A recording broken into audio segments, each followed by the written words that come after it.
Ni mimi. Ulitoa pikipiki? Mulitani sitaomoka. Ni yako? Hii nduti ni yangu. Niliwahi pale Quickbit. Quickbit? Quickbit imekuja kusaidia wananchi kama sisi. Nilinunua 399 shillings. Juu nilikuwa the lowest unique bidder. 399 shillings? Quickbit shilingi moja unaweza nunua pizza. Shilingi mbili unaweza nunua micro. Shilingi tano unaweza nunua hata gari. So tupeleke huko hata mtu aendi huko. Jiunga na Quickbit ni rahisi. Enda kwenye M-Pesa, bonyeza paybill kisha weka business number 4032353. Kwenye account weka kodi ya bidhaa unayotaka na bidi yako ya chini zaidi. Kwa mfano TV 16. Kisha weka shilingi 20 tu kama idadi yako. Weka bidi yako pia kwenye www.quickbit.co.ke. Kumbuka, bidi ya chini zaidi ya kipekee ndio ununua. Quickbit, bidhaa bora kwa bei ya chini.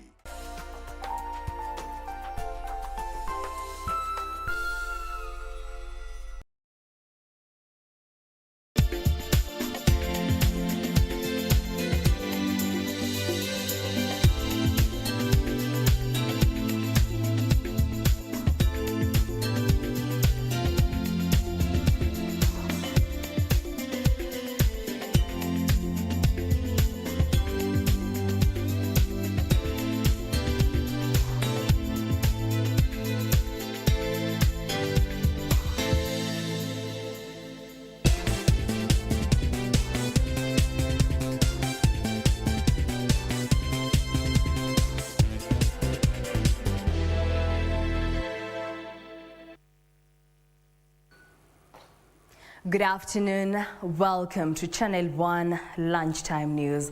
Well, we have a comprehensive bulletin lined up for you.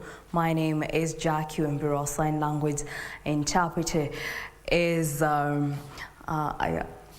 sign language interpreter is Uber. Now, moving on, let's kick off the bulletin. Remember, you can interact with us on our social media handles at KBC Channel 1 or at Jacky Wambiru. Now, to kick us off, religious organizations are now adjusting their activities to cope with new COVID-19 containment measures announced by President Uhuru Kenyatta on Friday.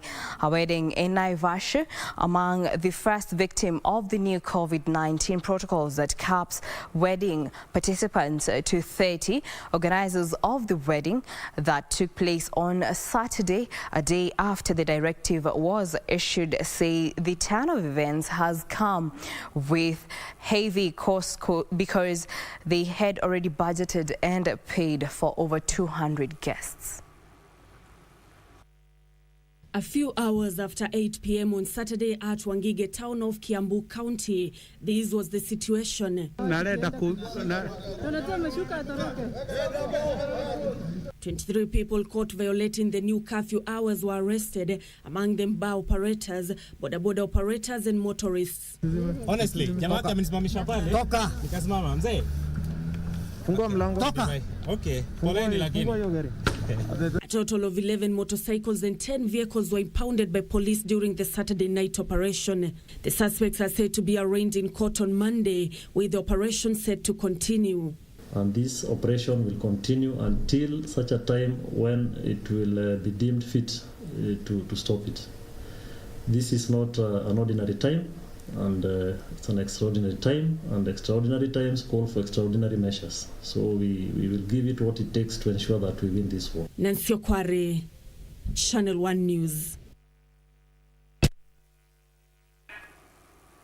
Now, it was a relief, although short, to a section of Kenyans who were caught unaware after President Uhuru Kenyatta declared 5 counties disease-infected zones and the cessation of movement was declared on Friday. Now, government spokesperson Cyrus Oguna stated stated Saturday that the movement in and out of the zoned area, which include Nairobi, Machakos, Kajiado, Nakuru and Kiambu, have been eased until Sunday p.m. Now we link up with our reporter Beatrice Gatonye, who is in Nairobi CBD, just to give us an overview of the situation at the CBD ahead of the cessation of movement taking effect at 8 p.m.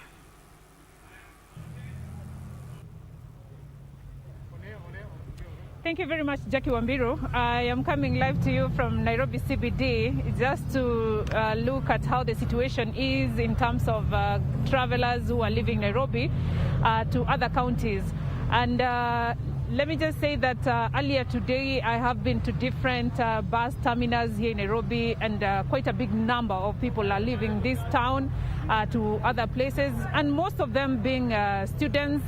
Also, the residents of this town, we have reported that a number of them are also leaving town. And right now, let me just also say that prices have been hiked. Prices have been hiked, and many of them are saying actually they were not expecting, like from Nairobi to Kisii right now, in some of the bus terminals, they're charging 3,000. And on an usual normal day, they charge 800. So for many of the Kenyans are really saying this is unexpected, but they have to leave town anyway. And just joining me is one of the managers in one of the bus terminals here from Nairobi to Mombasa. Please, naomba tafadhali uanze kwa kunieleza jina lako, nieleze hali ilivyo sasa kwa sasa katika kituo hiki cha usafiri. Kwa majina naitwa Rashid Juma, nafanya kwa basi za Simba Coach. Kusema ukweli mambo yamekuwa magumu. Tokea rais atangaze kwamba ameweka lockdown kaunti 5. Wakati alitangaza, immediately kulitokea abiria kwamba kila mmoja hakutarajia kwamba atawekewa hiyo lockdown. So ikalazimika kwamba kila mmoja aliyoko ndani ya nyumba asafiri kwa lazima, kwa sababu ilikuwa ghafla. Kuchukulia mfano kama wanafunzi wale walikuwa wameshafunga, ilikuwa ni kujipanga polepole kwamba after 1 week asafiri aende nyumbani, na kama alikuwa anaenda Mombasa, Malindi, Lamu. Lakini ilipotangazwa kwamba kaunti 5 zimefungwa, basi abiria walimwagika tauni nzima. Kusema ukweli, wengine walikosa nafasi za kusafiri, wengine walilipishwa bei kali, usitoshe pia sasa hivi mafuta yamepanda. Basi imebidi kila mmoja asafiri, kwa sababu hakuna otherwise utabaki Nairobi ufanye nini, na kwenu ni huko. Naona tayari kuna watu wengi wameketi hapa, ni kumaanisha kwamba hakuna magari ya kutosha ikilinganishwa na wasafiri au vipi? Gari zipo na abiria wapo, na shida ni fare, nauli imepanda. So kwa bahati nzuri rais wetu jana nasikia alitangaza kwamba ameongeza siku 2 za kuwa mwenye hajasafiri asafiri. So leo ni Sunday, but watu ni wengi, gari zipo, lakini nauli iko juu sana. Kama sasa hivi mnalipisha pesa ngapi kutoka Nairobi kuelekea Mombasa ama kuelekea Malindi? Mnalipisha pesa ngapi ikilinganishwa na kawaida? Tofauti ni ipi? Tofauti ipo, kwa sababu sasa hivi kawaida ilikuwa nauli ni shilingi 2,000 mpaka Malindi, 2,800 mpaka Mombasa, lakini sasa hivi mpaka Mombasa 3,500, 4,000. So hiyo kitu imeumiza watu sana, but hakuna kitu ya kufanya, itabidi wafanye hivyo waende kwao.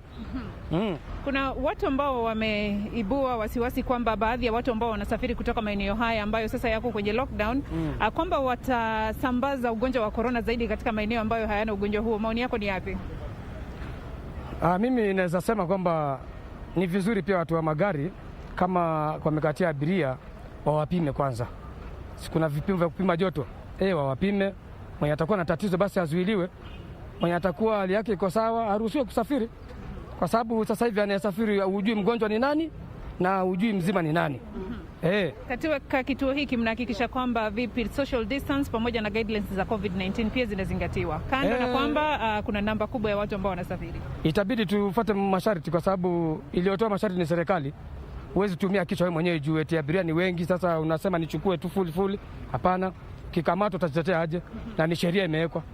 Kitu naweza sema, naweza laumu tu serikali yetu kwamba wametoa hii kitu ghafla. Wajua huwezi lala uamke tu asubuhi useme by saa 8 useme tu tayari nimefunga kaunti fulani. Sawa, wewe ni serikali umesema, lakini je, unajua mwenye umemfungia alikuwa na nia yake aende wapi? Asante sana kwa maoni yako. Wacha nizungumze na pia mwanafunzi hapa. Naomba tafadhali usogee hapa.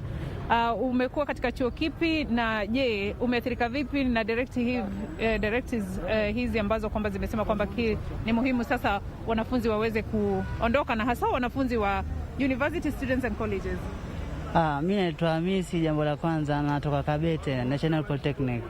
Na kusema kweli imeathiri hiyo venye president alitangaza, imeathiri kwa sababu gani? Unajua watu ililazimika katika hostel watoke lazima kwanza. Unajua? Nasikia katika hostel watu walilazimika kutoka lazima kabisa, hostel zinafungwa, na pia mahali penye mtu alikuwa labda anategemea ni mzazi, labda tumefea, lakini mzazi kumpigia tu ile kwamba nilikuwa nitafunga shule ni tofauti na kuwa tumefunga shule, unaona? Kwa sababu nitafunga, mzazi anajitayarisha. Tumefunga ni chenye ako nacho atume saa hiyo. Sasa hiyo pia ikawa shida. Zaidi kwamba pia jana tulivyofika, kwa sababu sisi tulitolewa jana kule. Tulivyofika hapa town sasa, mvurugano wa magari na fare ilikuwa shida kwa sababu wanatuambia 1500 na umetoka kule, mzazi anajua kwamba 1800 ama 2000 unafika Mombasa. Ukifika hapo kaambiwa 1500. Hata kuna wengine imebidi tulazimika kufika jana saa 10 tutafute mahali pa kulala lazima, kwa sababu fare iko juu na pesa nyoko nayo haifiki ya fare na haiwezi kusaidia pia kuishi hapa Nairobi. Kando na hayo, wewe ni mwanafunzi na sasa rais alisema kwamba itabidi sasa wanafunzi waendelee na masomo yao kwenye mitandao. Je, wewe kama mwanafunzi hapa nchini Kenya uko tayari una vifaa ambavyo vinakuruhusu wewe kuendelea na masomo yako kwenye mitandao? Kusema kweli hiyo kuhusu mambo ya kusomea mitandao ni hata watu wenye walikuwa hapo tayari hapo shule, kuna group yenye ilikuwa tayari inaendelea kusoma kwenye mitandao, lakini pia kuna lawama zenye zinakuja shule kwamba ukisoma online kuna vitu zingine hupati sawa, kwa sababu mwalimu penye yuko na kwenye huko resources kwanza zaidi ni bundle, watu hawana pesa, mwanafunzi hana hiyo pesa ya bundle. Alafu jambo lingine, kuna vitu zenye kama zina technical, vitu za kudraw, mwalimu kwenye emphasis kwenye mathematics humuelewi, na akimaliza ashafunga hiyo na ameshaenda, wote elewa nini. Hiyo online learning ni kama pia nayo ina umpotezo fulani wenye unaendelea, kwa sababu watu baadaye kwa exam kinaulizwa kitu practical na wewe hukuwa. Kwa hiyo pia hiyo mimi naona kambi hapo kuna kugandamizwa fulani tunafanyia. Asante sana kwa maoni yako. Nashukuru sana. Like you can hear from the students and even the manager in one of the circles here, traveling circles here, I would want to say that many have raised concerns in terms of fare hiking, and many are saying they cannot be able to afford that, and especially now the student who says came here and only to find that fare had been hiked to 5,000, something that he had not expected. He had to find a place to sleep. But anyway, they are here, and I would like to ask my cameraman, Coleman, to just show you a bit of the people who are just seated here waiting for the matatus and buses so that they can be able to leave town in good time, remembering that there's COVID, there's a regulation for the curfew that starts at 8 p.m. here in Nairobi, and also at 10 p.m. for other counties that are not COVID-19 now, those ones that were zoned, the 5 counties that were zoned. So that's all I can say and report to you from here in town. My name is Beatrice Gatonye-Ngetich. More will be coming to you later at 7 and 9 o'clock bulletins. I take you back to Broadcasting House. Jacky Wambiru, back to you.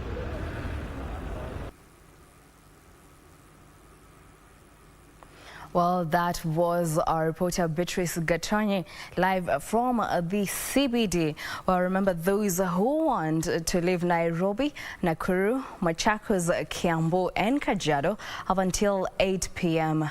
tonight.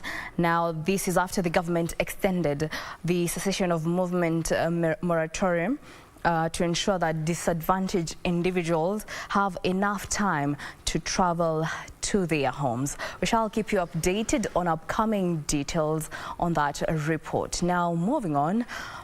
23 people were arrested last night and several vehicles and motor vehicles impounded in Wangige, Kiambu County for violating curfew hours. Some of those arrested were bar operators and are set to be arraigned in court on Monday. Authorities in the county say the operation will continue until when deemed necessary, hence urging members of the public to adhere to the new curfew hours. Now, moving on, religious organizations are now adjusting their activities to cope with new COVID-19 containment measures announced by President Uhuru Kenyatta on Friday. A wedding in Naivasha was among the first victim of the new COVID-19 protocols that caps wedding participants to 30. Organizers of the wedding that took place on Saturday, a day after the directive was issued, say the turn of events has come with heavy cost because they had already budgeted and paid for over 200 guests.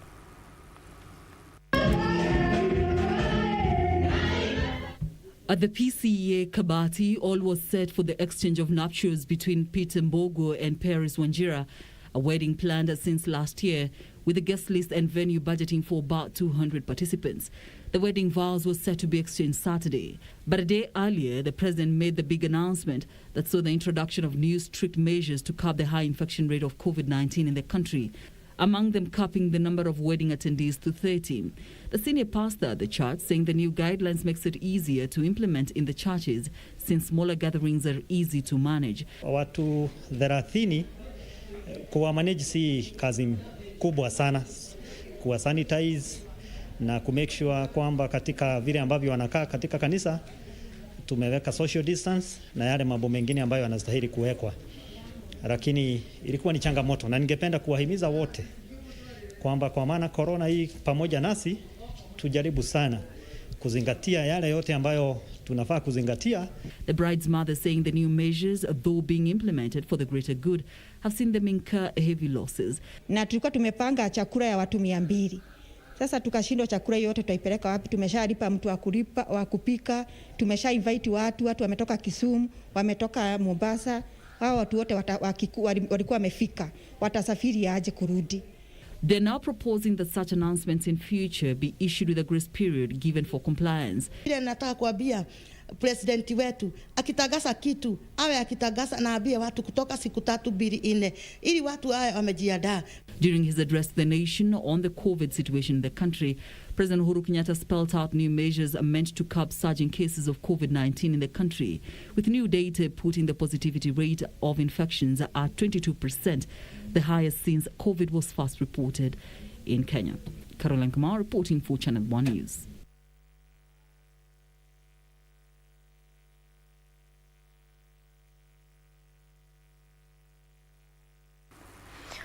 Now, in other news, Communications Authority of Kenya has fined Homeboy's radio station 1 million shillings for airing derogatory comments against women during its breakfast show on 25th March 2021. CAK has further imposed a 6-month suspension of the offending show and directed the station to publish a public apology in 2 newspapers with nationwide circulation and air the same apology on the station during prime time, starting today for the next 5 days. Homeboys Radio has since sacked the 3 radio presenters who made the remarks.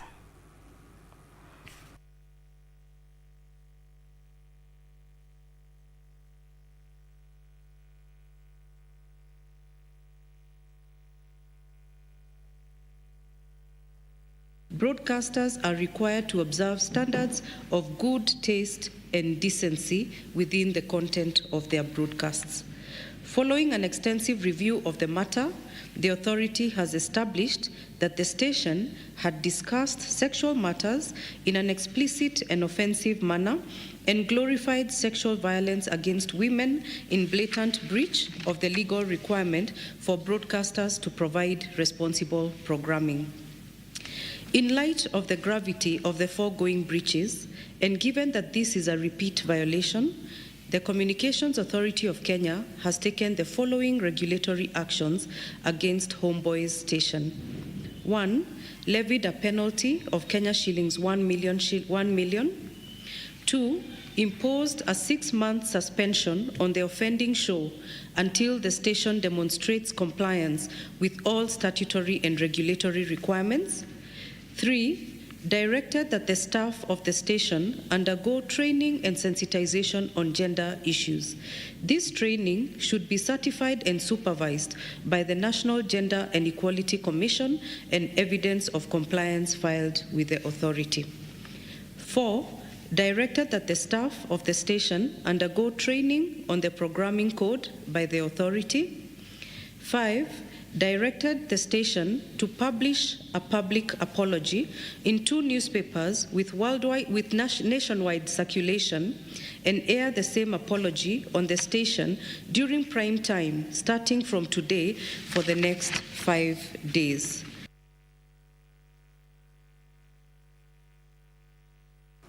On that note, we take a short break here on Channel 1. We'll be right back.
Ili kupata skiza tune hii ya jitume mwenyewe kwa simu yako, bonyeza *811 *963 hash. Unavyojikakamua kupata ufanisi, ndivyo utakavyofurahi baada ya kufanikiwa. Usisubiri kusukumwa na mtu, jitume mwenyewe. Ili kupata skiza tune hii, bonyeza *811 *963 hash. *811 *963 hash. Next on. Enda kusoma, amemaliza masomo, amerudi nyumbani. Hii ni nini? That's not me. I'm Joro. Joro. Like there's a deep tone between the jaw and the roll. Joro. Joro. Come on. Yaani hizo pesa zangu kusomesha ndio kunileta unkuja mbadiliko mpaka kimila. Yako ngwa peleka kwa kitabu. Hayo. Kwani maliwaza? Mkono zetu zinanuka kama nini? Wow, amazing, sorry. Kwa sababu ni nkodi yako hizi si mama kinywa chai halisi wewe umekaa. Ni ungwana.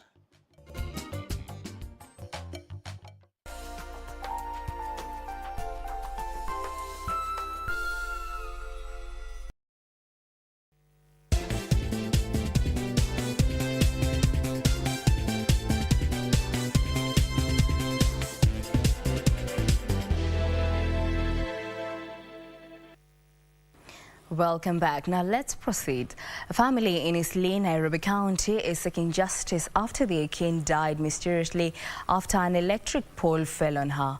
According to the family, the Akin died while undergoing treatment at Medina Hospital in Eastleigh after she sustained neck and spinal cord injuries. The family of Sahro Ahmed Ibrahim is in mourning after the Akin lost her life Saturday evening. Sahro was going about her business at Jump Street in Eastleigh when an electric pole fell on her near a building under construction. Tukama saa 10 hivi Sasa hii kikingi ndio ilianguka. Sasa mimi nilisikia watu wa pikipiki wakipiga nduru. Hao vijana wa pikipiki hata hao ndio walikuja wakakimbia wakaanza kusaidia huyo mama.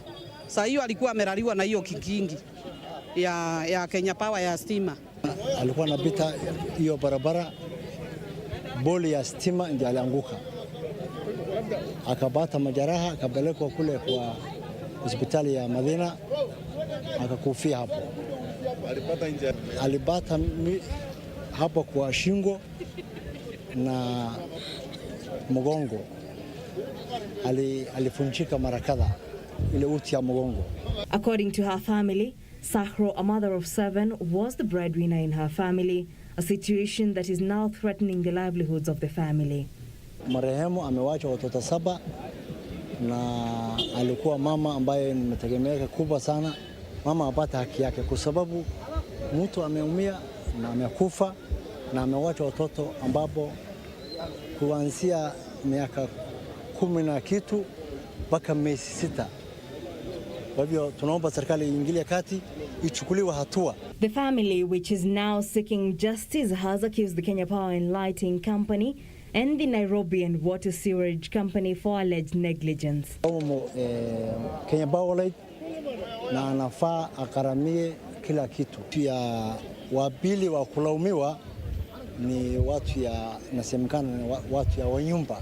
Tunalaumu watu wa nyumba kwa sababu wao ndio walileta wachimbaji.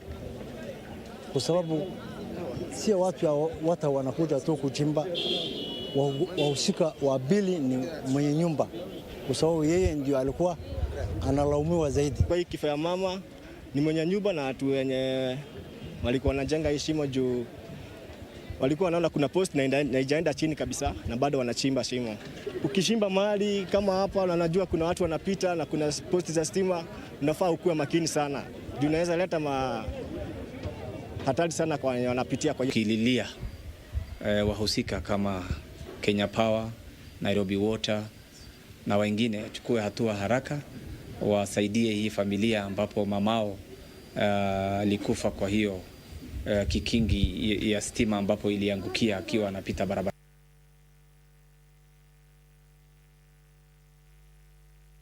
In other news, the Senate Committee on Lands is calling for sobriety among Kenyans even as it embarks on writing its report on land grabbing cases.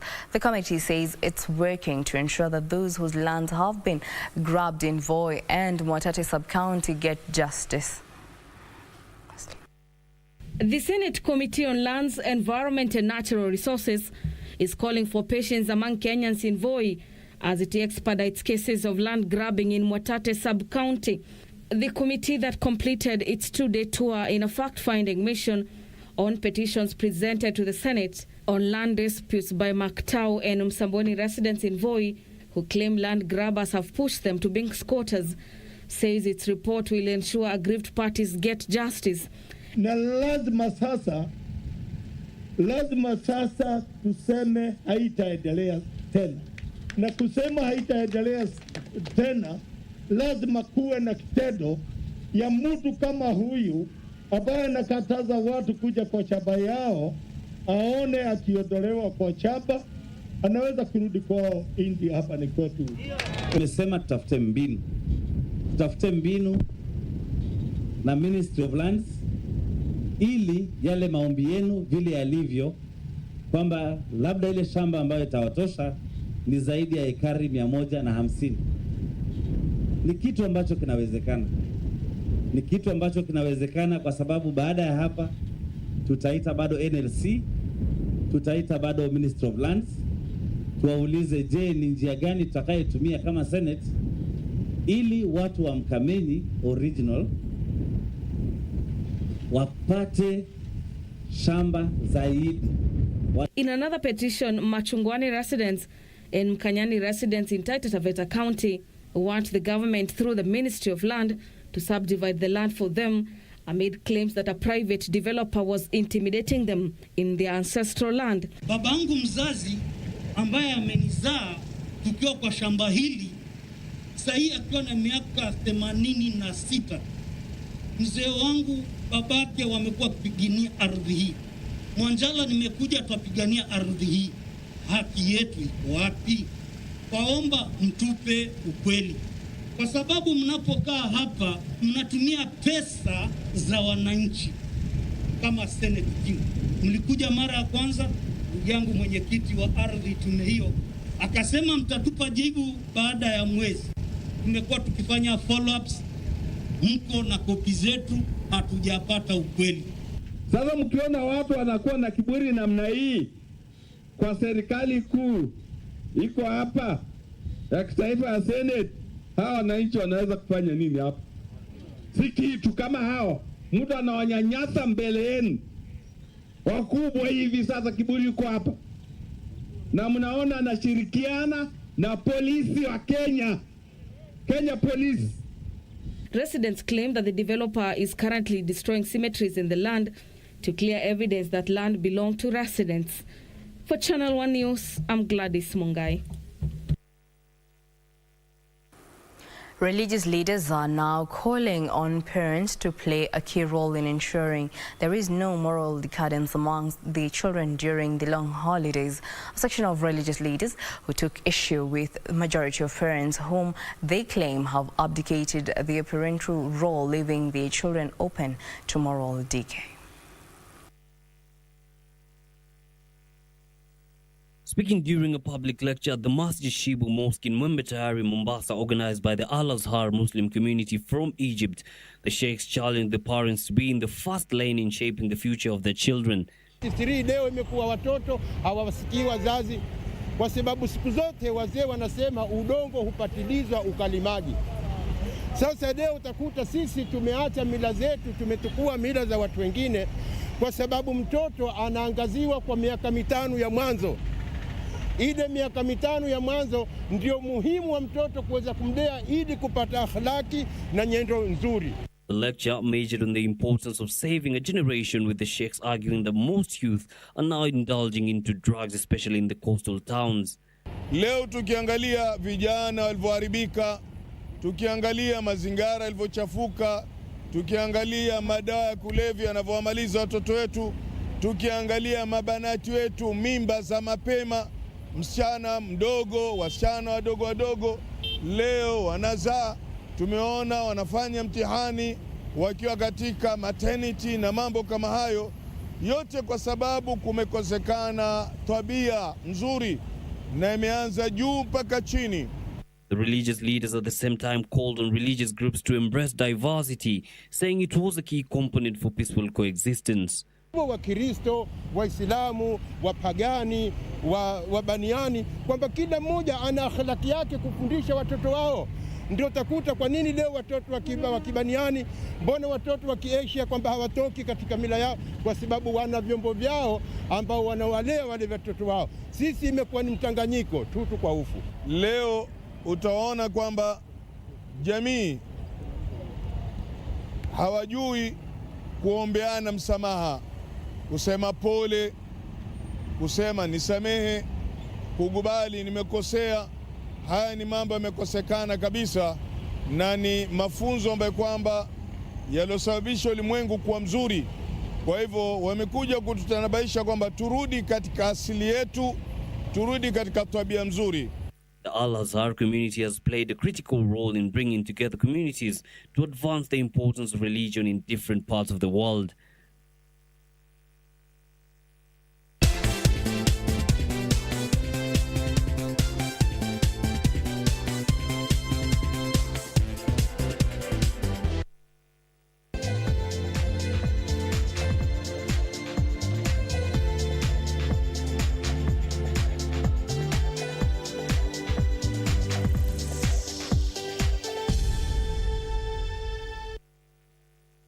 And in the sports arena, the national soccer team Harambee Stars landed safely in Lome ahead of the final Africa Cup of Nations qualifying match against the Hawks of Togo Monday.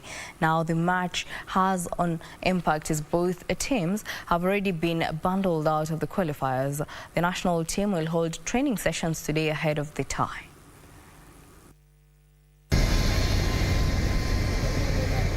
Harambee Stars will conclude their Group G fixtures with their away match in Lome, but will miss the services of Gor Mahia midfielder Kenneth Muguna, who was among the star players when they played against Egypt in the 1-1 draw on Thursday, who is nursing an injury, and Justin Omurwa, who will automatically miss out owing to the red card he picked against the Pharaohs. We won't approach it casually because we know the importance of the game.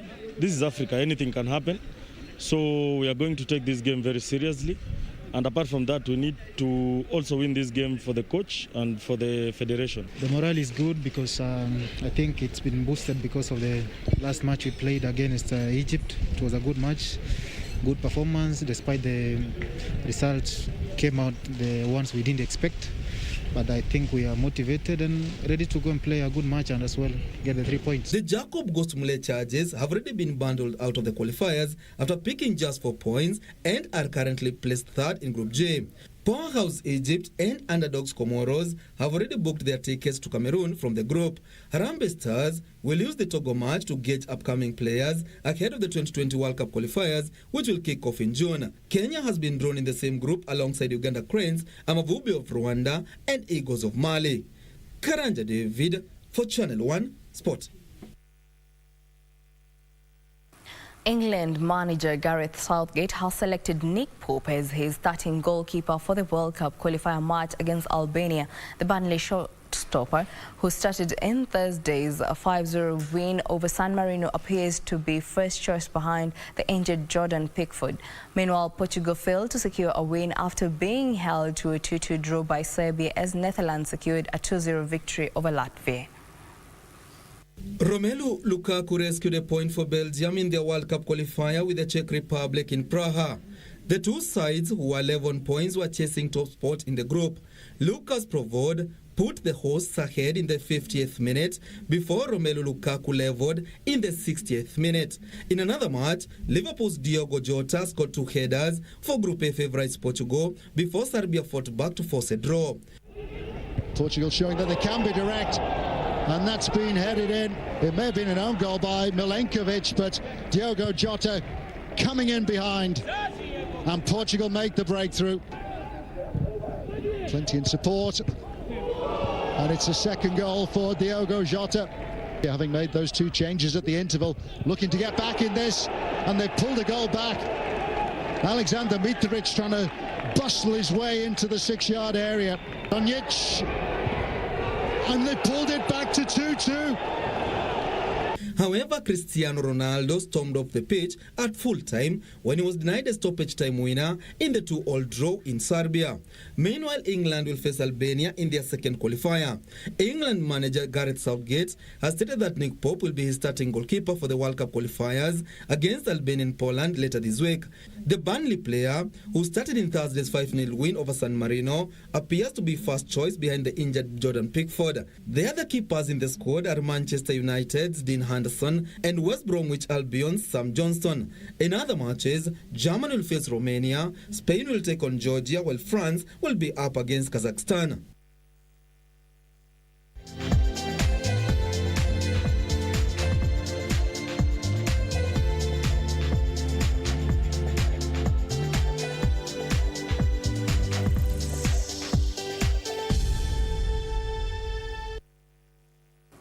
Well, that brings us to the end of our bulletin this afternoon. Thank you for keeping Channel 1 Lunchtime News. For more news, check out our website at kbc.co.ke. My name is Jacky, and Wambiru sign language interpreter is Byron Abuli. Well, have a lovely day.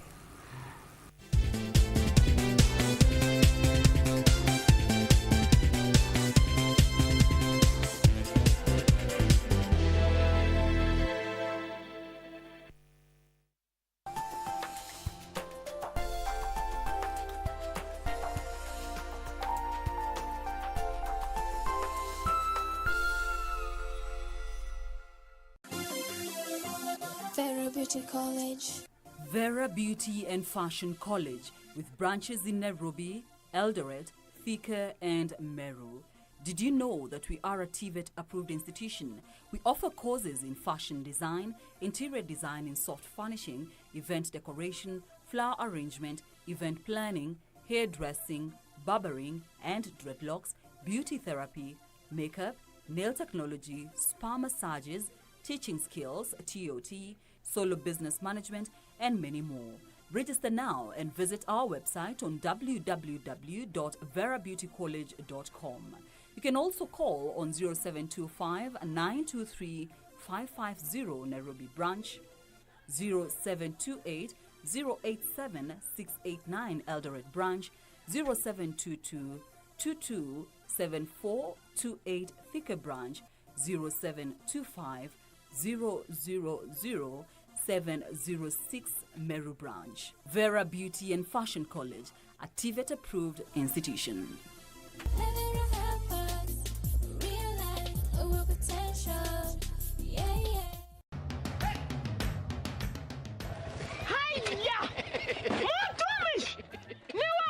Ni mimi. Ulitoa pikipiki? Mulitani sitaomoka. Ni yako. Hii nduzi ni yangu. Niliwahi pale Quickbit. Quickbit? Quickbit imekuja kusaidia wananchi kama sisi. Nilinunua 399 shillings. Juu nilikuwa the lowest unique bidder. 399 shillings. Quickbit shilingi moja unaweza nunua free. Shilingi mbili unaweza nunua micro. Shilingi tano unaweza nunua hata gari. So tupeleke huko hata mtu aendi huko. Jiunga na Quickbit ni rahisi. Enda kwenye M-Pesa, bonyeza paybill kisha weka business number 4032353. Kwenye account weka kodi ya bidhaa unayotaka na bidi yako ya chini zaidi. Kwa mfano TV 16, kisha weka shilingi 20 tu kama idadi yako. Weka bidi yako pia kwenye www.quickbit.co.ke. Kumbuka, bidi ya chini zaidi ya kipekee ndio hununua. Quickbit, bidhaa bora kwa bei ya chini.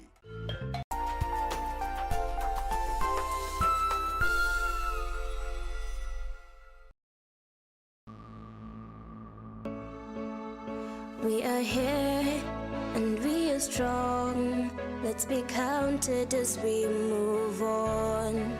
Make a difference, change lives as we tell our different stories. We are capable, beautiful. We are born to do great things. We're unstoppable, incredible, 'cause we're differently abled, differently. Welcome to Able Differently, a program where we always take charge. I am Jane Theory, and in this episode, we feature Dr. Oluoch and the Cerebral Palsy Society of Kenya. Let's get started. 'Cause we're differently abled, differently. It is his passion that drove him to the teaching career. Dr. Oluoch, a former lecturer at Park University, tells us his story. Take a look. His career choice was driven by his interest in teaching and managing examination.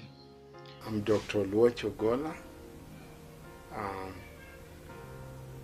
I'm a management scientist.